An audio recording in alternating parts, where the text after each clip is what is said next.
Yes, you're seeing this right. It's part 2. Woo! Before we get into the actual what if, first of all, what if teaser. Yeah, here's a teaser.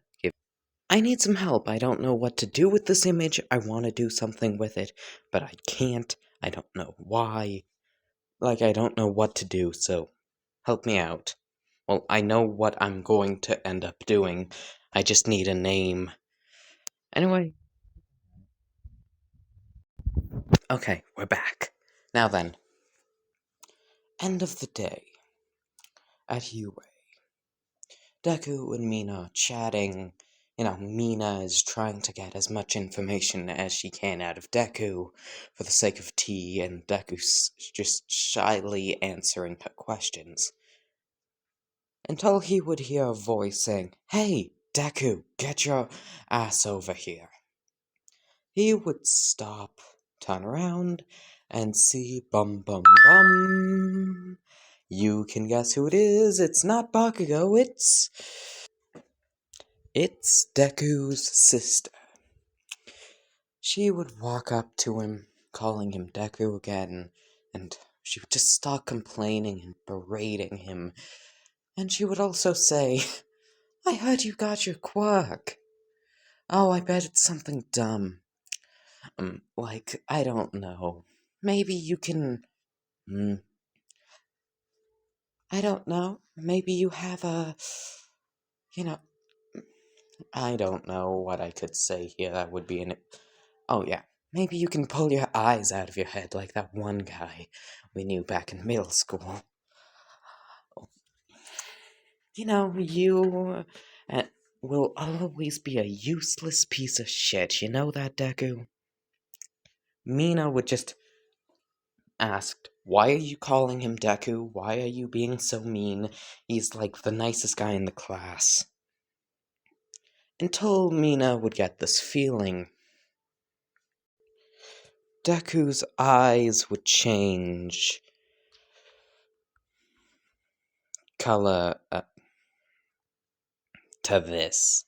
His eyes would change color to this as his fist would ball up, and Mina would feel a feeling of just sheer hatred.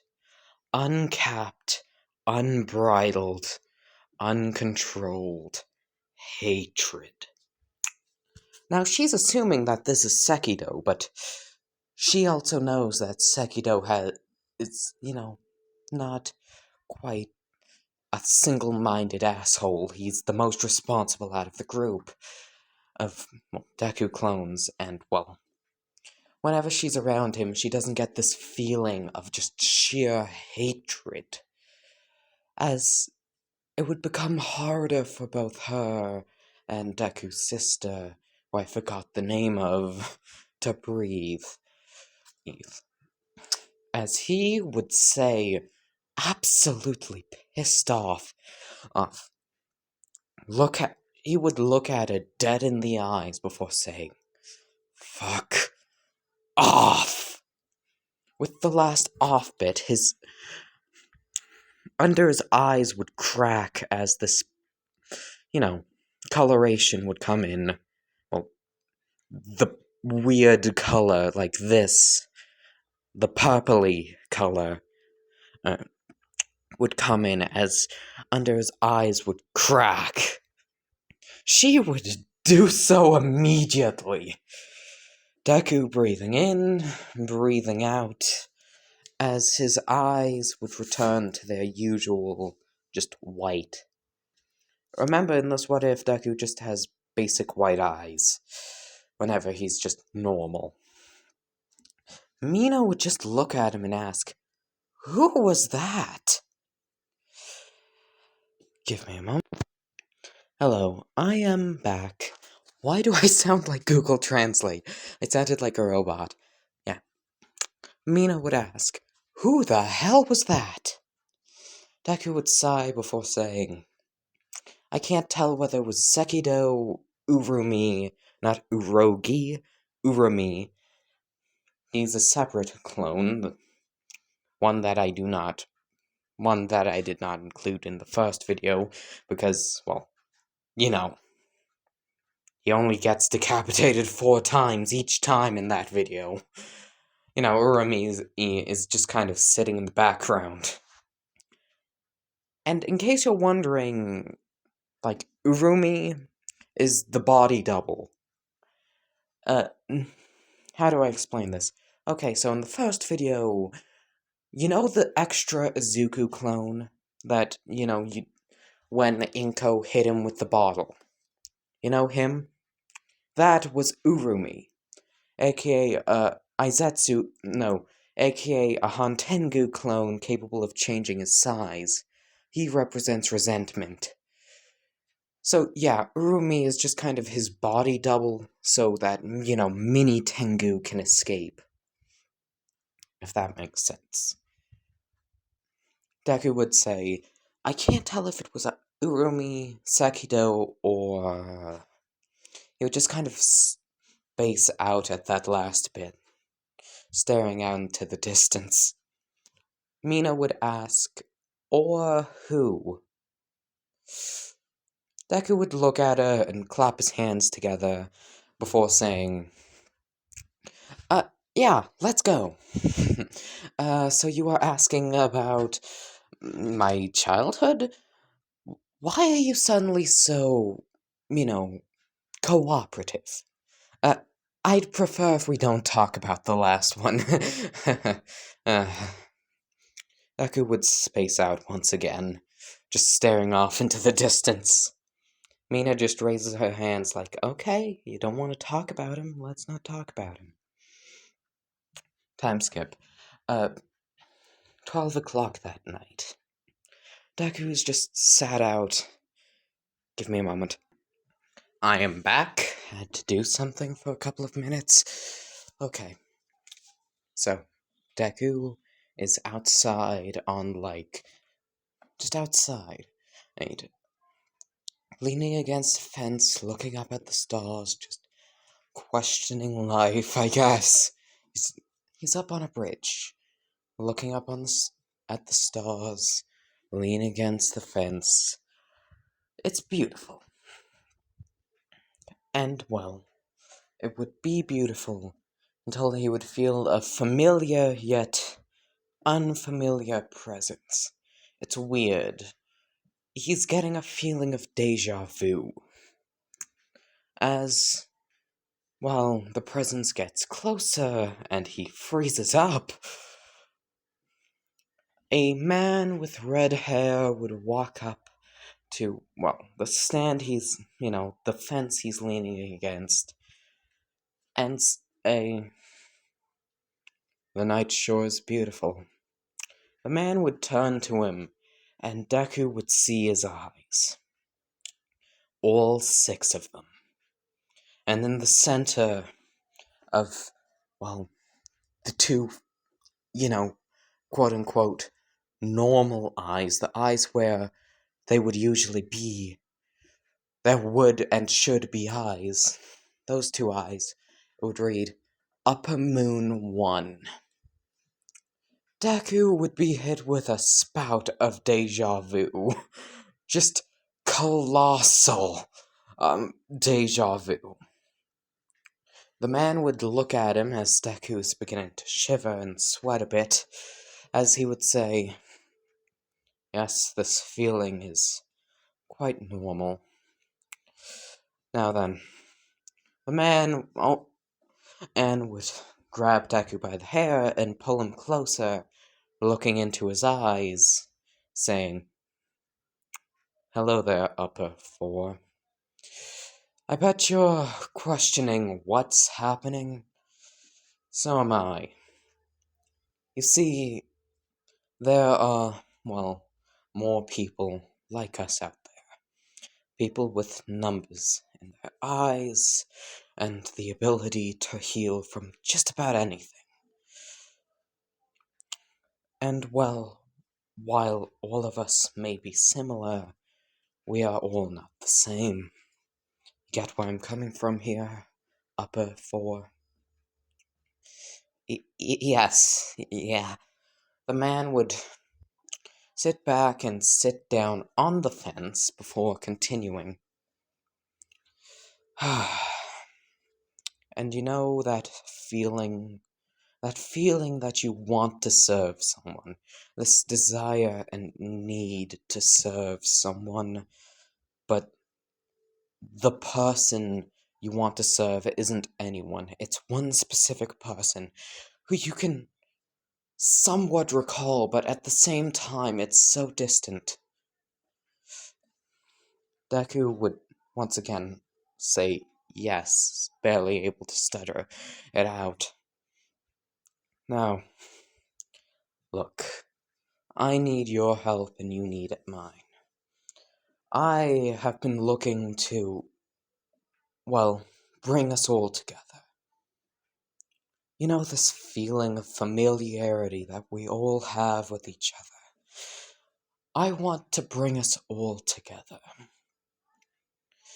So that one day, when this one person we wish to serve, we yearn to serve, we need to serve, is born, we can do, well, just that. We can serve. You know what I mean. This lingering feeling of serving, this desire, this need of, well, someone, and some person out there who we want to.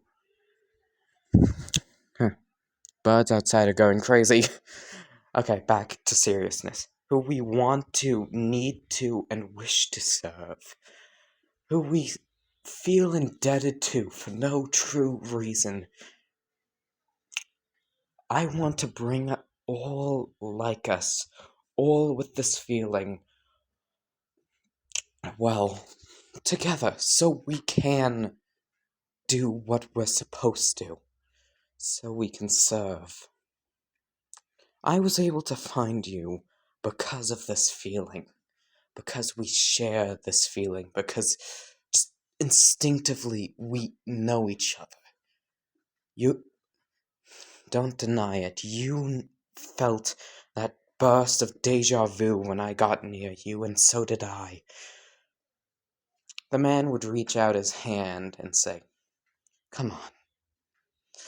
Be, well, a member of the 12 Kitsuki." Deku would scratch the back of his head before saying, "How do you know there's 12? The same way you do."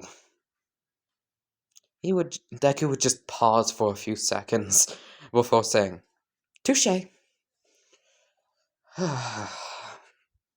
And what happens if I join?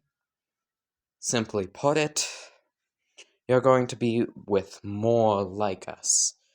I've currently found upper 6, upper 2 and 3, and lower 5 and 1.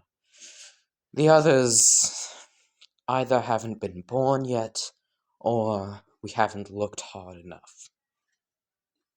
Deku would tilt his head before asking, "How do you know they're in Japan, though? They could be anywhere in the world." Maybe, but at the same time, I doubt it. You know, you would expect similar quirks to be within a more localized area, and when that area is the entirety of Japan, it's possible, but I doubt it. Deku would sigh before saying, "Fine. You know what? F it. Fine. Fine. I don't know what you're gonna do to me if I decline, so just fine." "Ah, a coward, I see." "Not a coward. Someone who has common sense." The man would laugh before reaching out his hand for a handshake. "My name's Kokoshiba." Deku would would hesitantly take his hand before saying, "The name's hantengu." Well, that's our name. Well, my name, but not our. You get what I mean. I guess I should take you to the others then. Uh, yeah, Yeah, I guess you should. As the two of them would just disappear and reappear in this, like, extremely weird, janky place. Where are we? Deku would be hit with this sense of familiarity. Just the place. It seems familiar, but he can't put his finger on it. Yeah, feeling deja vu happens with all of us the first time we enter the Infinity Castle. Wait, I'm curious. Ah, yeah, upper rank 4. Let us continue. Just to add on upper rank 4 into that little speech earlier. Anyway, the group of moons, including Rui and Enmu, would all gather in a place as, well, Nakime would announce. Upper rank 1 Kokoshibo has found upper rank 4, what's your name? Hantengu. Hantengu. Really? Hantengu? What? It's not that bad of a name. As Nakime would giggle a bit before saying, "No, I was making a Spider-Man reference." Oh. Yeah. The first one to meet him first one to walk up to Deku is a man with quite beautiful eyes and, well, yellow golden hair. A blonde, tall guy wearing very interesting clothing. The name's Doma. Nice to meet you, Hantengu. Yeah, you already know my name, so hi. As Doma would get yelled at by a man with very odd tattoos, who is wearing no shirt. This man would yell, "Damn it, Doma, you're scaring him!" No, that's just how I am. Ugh, what happened to you? I would prefer not talking about it. Okay, fair enough. My name's Akaza. Please do not turn out to be like Doma. Ugh, I hate that bastard with a passion. Oh, you know you love me, Akaza, Dona. The two of them would just stare at each other, wanting to rip out each other's throats. Well, Akaza, as he is named, apparently called, would want to rip out Doma's throat, and Doma is just like, "Oh, you're just playing hard to get. I like that in a man." People here are a bit crazy. I know, deal with it. Deku would just have this off to the side conversation with Kokoshibo. As a weird spider boy would just kind of come out of nowhere, like appear behind Deku before saying, "Hello, I am Rui." Deku would jump back, screaming a bit, like, "Ah! Hi. My name's Tengu, but you already know that." Man, you are a stuttering mess, aren't you? I think it's quite nice, Rui. Another weird-looking man in a train conductor's suit would say to the spider boy, "Shut it, Enmu, before I rip off your head." Oh, wouldn't that be lovely? Deku would just kind of look at him like, okay, he's a masochist. Akaza would stop yelling at Toma for 5 seconds, as he would just quickly run up to Deku saying, "Fight me!" What?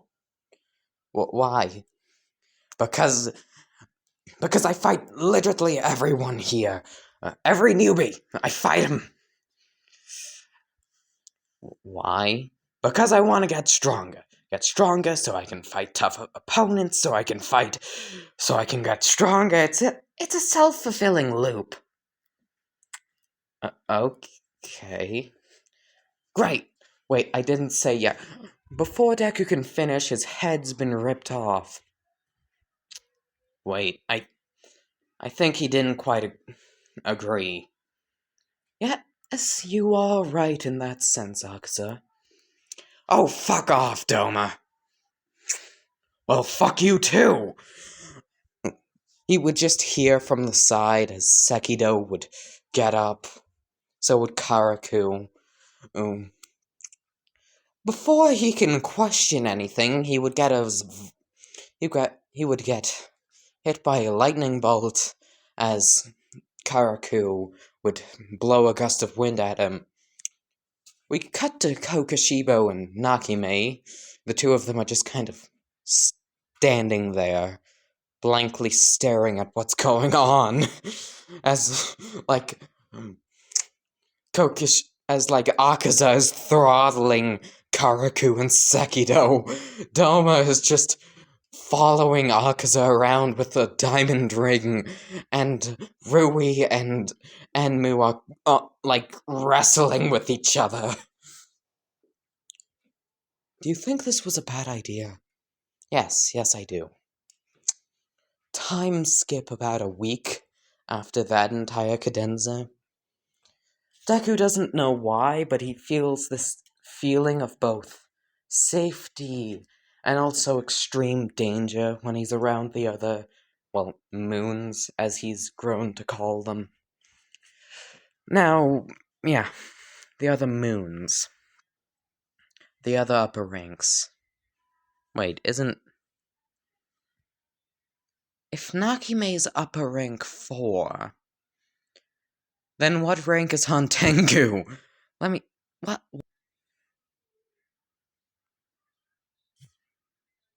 Okay,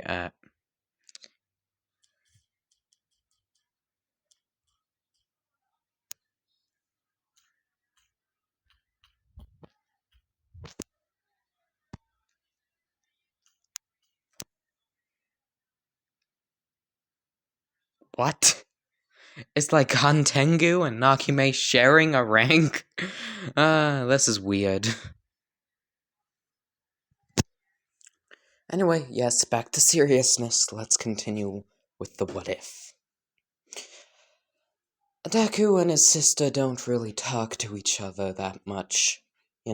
Mainly after the whole almost getting her head off by the one who shall not be named, while getting her head ripped off by the one who shall not be named.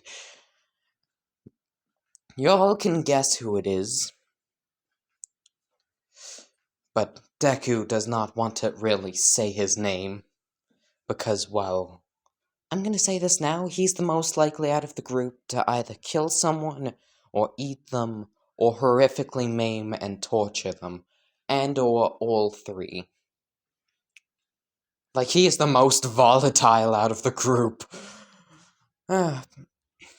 Anyway, yes. Let us continue. So, the USJ shall occur. In case you're wondering why I'm doing the blah blah things, it's just kind of to get myself talking again. Talking for long periods of time can sometimes be a bit straining on your voice, so just kind of have to rev it up like a chainsaw. Okay. So, USJ. Upon the USJ attack, Deku would split off from his, main body. He would split off from Urumi. You know him. The upper, the body double. The body double. Urumi. Once the villains would arrive, Deku would split off as, the villains would attack and separate everybody. Deku would move out of the way with Aizawa, so the two of them are just kind of up against, the horde of villains. Deku threw Well, both his decapitated head and Mini Tengu in the portal with Froppy and Mayonetta, just as a backup plan, as Sekido would grow from the stump, as he would look at Aizawa and say, "Okay, uh, I take care of the ones on the left, and you take care of the ones on the right." Aizawa would look at him before saying, "I can't tell if that's a movie reference or you're serious." "I'm serious." "Ah, okay." Sekido would just sort of slam his staff against the ground before yelling, "You want some of this? Come and get it!" Aizawa looking at him, weirdly. We would cut to Froppy. We would cut to Suya, Mayonetta, and, Deku, and Urogi, who grew from the decapitated head. Deku's, Mini Tengu, as he's called, or as I call him, would just sort of climb up along Froppy, Mayonetta wishing it's hit that he's the one climbing up Froppy, as Urugi would, kick Mayonetta off the boat before catching him, threaten him with dropping him off the boat into the sea of villains. Make an inappropriate comment again, and I will drop you. It will be very funny. Suya would just say, Can we drop him now? Unfortunately not. But we can make it look like an accident. Okay, I'll be nice. Saying it, Mayonetta would, say, scared for himself. As well, he would be dropped back onto the boat.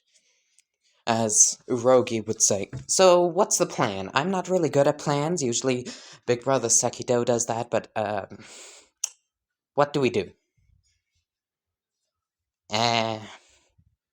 Maybe Mini Tengu can help? I'm not really the best with things like this, I prefer being more blunt and straightforward in life, and I don't really like overthinking things. Urogi would just walk up to Sue before patting her on the back, like, don't cut yourself short there. I'm sure you could whip up a fantastic plan, but yeah, I do agree, Mini Tengu would probably be the best one here. He's, the main body, so all the smarts of, hantengu up there.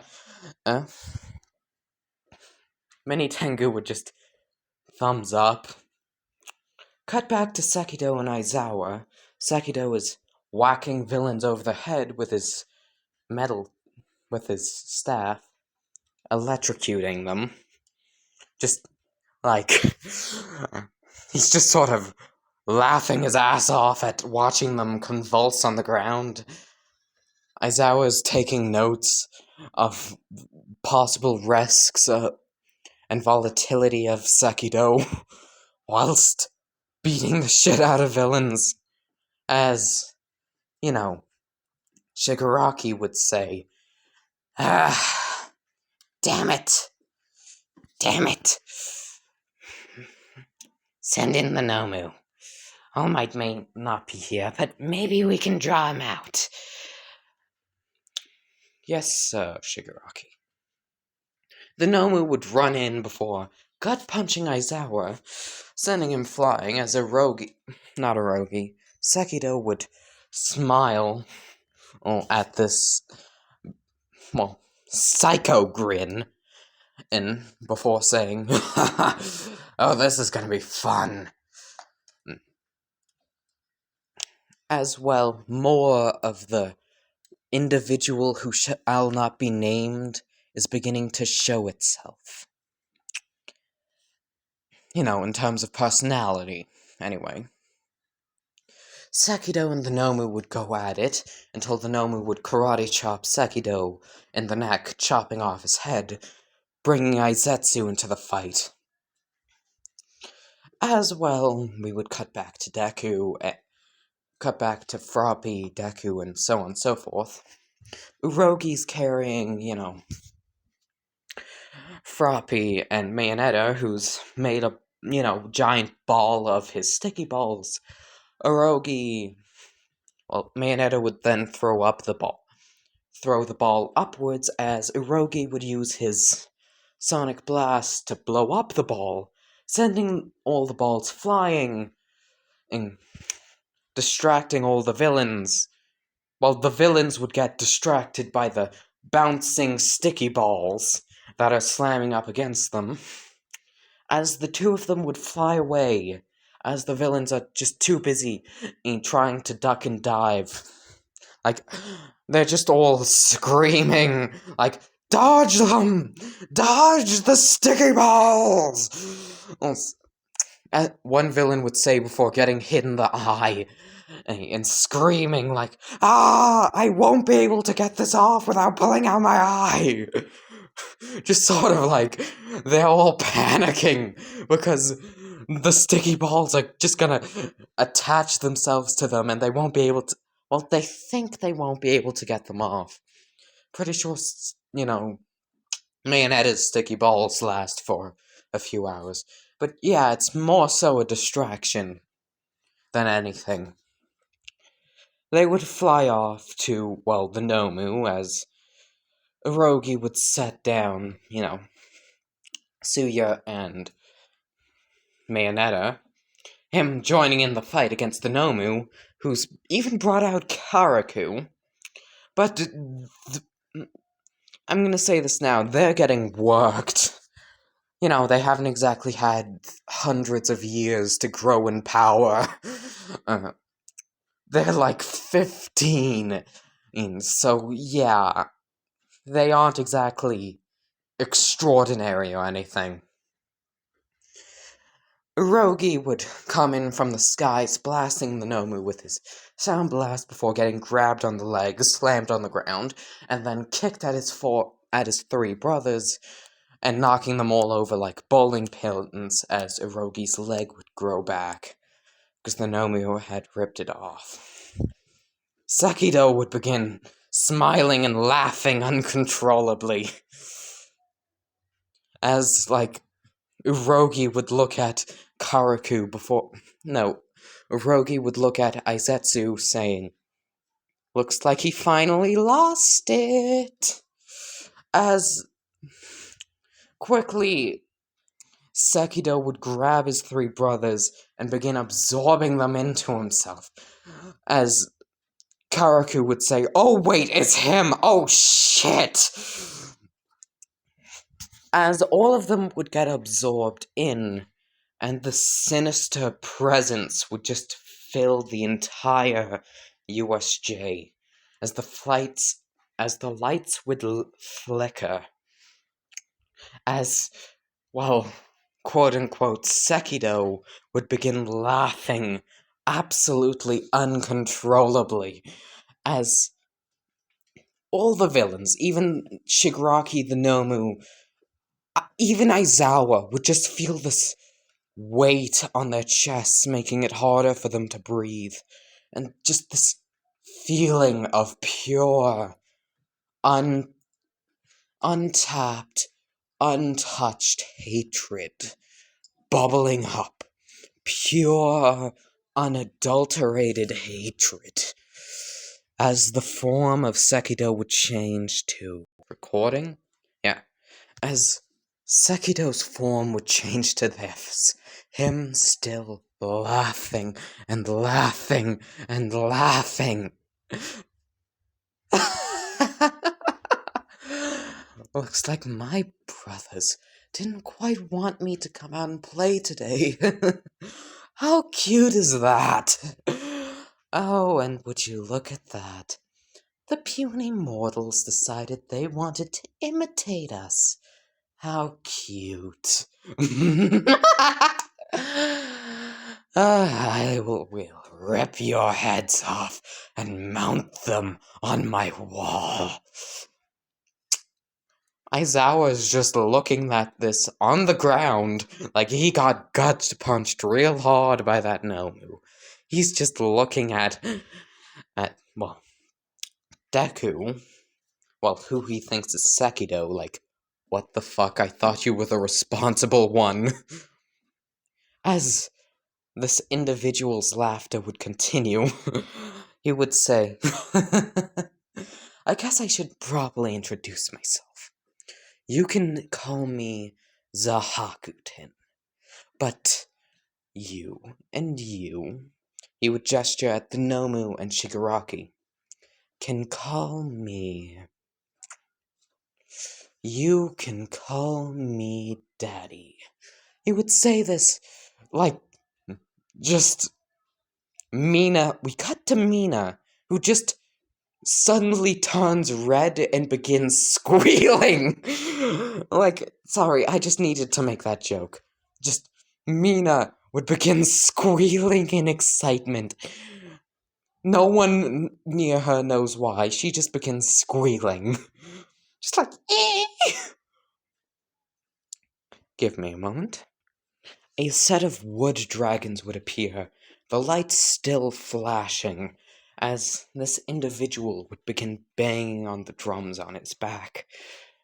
As the wood dragons would rapidly multiply and just begin crushing the Nomu with sheer numbers. You would say Zahakuten would say quite gleefully, my brothers had shown me what this gnome is capable of, along with you. You know, it being able to regenerate, and, well, of course, the shock absorption. So I decided to play a game. How long until it suffocates or gets crushed so much it can't regenerate anymore? Now then, how long do you think it's gonna last, crusty man? Because once it's dead, I'm coming for you. Shigaraki would just look at Kurogiri, Kurogiri would just look at Shigaraki, and the two of them would just leave. Like, Shigaraki would just say, nope, nah, and just go through the portal and leave. Just, nope. Zahakuten would smile before saying, tracking him down will certainly be quite enjoyable. He would say, still beating on his drums and still crushing the Nomu with hundreds of wood dragons. Just, the ground would erupt with the Nomu being pushed by dozens of wood dragons, as more would wrap around and crush it from multiple ends. Zahakuten making a ball and just sort of slowly crushing it until a satisfying crunch.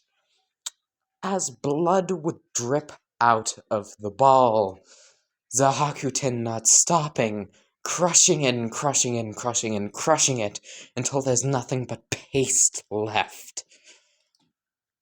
He would turn his head to Aizawa, still smiling, whilst giving off this presence of hatred.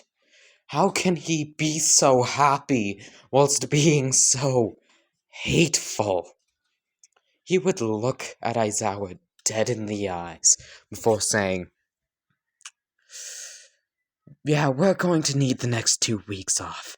Got that? Aizawa nodding, as Zahakuten's body would just break apart into the four brothers. Mini Tengu running up to them, like, oh my goodness, are you okay? And as the last words of, Zahakuten, as the brothers break apart, is, I'll be back. I'll be back one day. Anyway, Yes, I hope you enjoyed this video. I know I did. I certainly had a lot of fun with Zahakuten. Once again, suggestions to the what if I asked you about. And yes, the Ghost Runner what if is coming in a few days, and the, Atom Smasher what if is coming, next week, I'd say. Anyway, goodbye, my lovely, lovely audience. I hope you enjoyed. I hope to see you next time. This was fucking incredible. Like, I had a lot of fun with this one. So, yeah. Goodbye. I hope you enjoyed, and I hope to see you next time. Woo! I legitimately enjoyed this what if a lot. Bye-bye.